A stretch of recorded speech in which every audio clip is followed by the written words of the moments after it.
Hello everyone, welcome to dream box studio. तो आज हम चले सरोजनी की तरफ।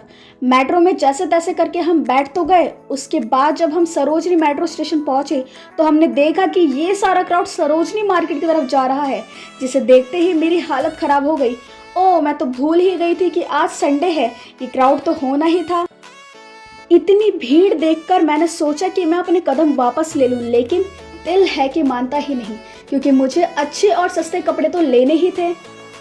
मेट्रो स्टेशन से बाहर निकलकर मैंने देखा कि ये भैया गिटार प्ले कर रहे हैं, लेकिन ये क्या कर रहे हैं? अचानक से इन्होंने जैकेट में हाथ डालकर कुछ बाहर निकाला और वापस से उसे कान में डाल लिया।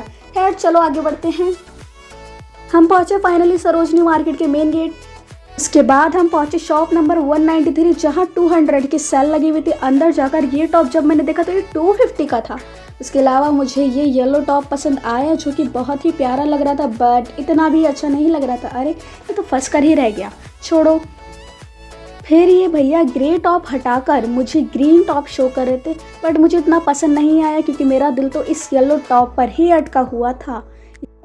फिर मैं जब इस शॉप के बाहर गई तो यहाँ 150 की सेल लगी हुई थी, जिसमें से मुझे ये वाइट टॉप बहुत पसंद आया और मैंने इसको तुरंत बाय कर लिया। और ये मेरी बहन को भी बहुत पसंद आया, लेकिन उसका दिल इस वाइट जैकेट पर आ चुका था और उसने भी ये फाइनली ले ली, जो कि 250 की थी।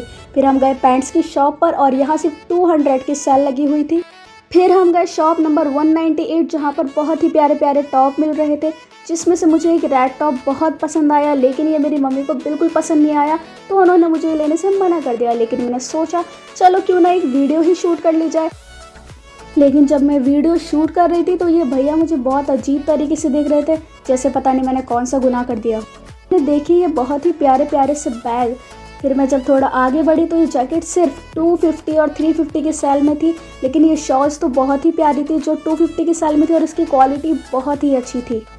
शॉपिंग करने के बाद मेरे दिल में ख्याल आया कि यार मुझे तो घर भी जाना था, लेकिन इस क्राउड से बाहर निकलना तो बहुत ही मुश्किल काम था। फिर हम घर के लिए ऑटो से गए, क्योंकि मेट्रो की भीड़ देखकर लग नहीं रहा था कि हम घर जा पाएंगे। तो बाय बाय गाइस, मिलते हैं अगली वीडियो में।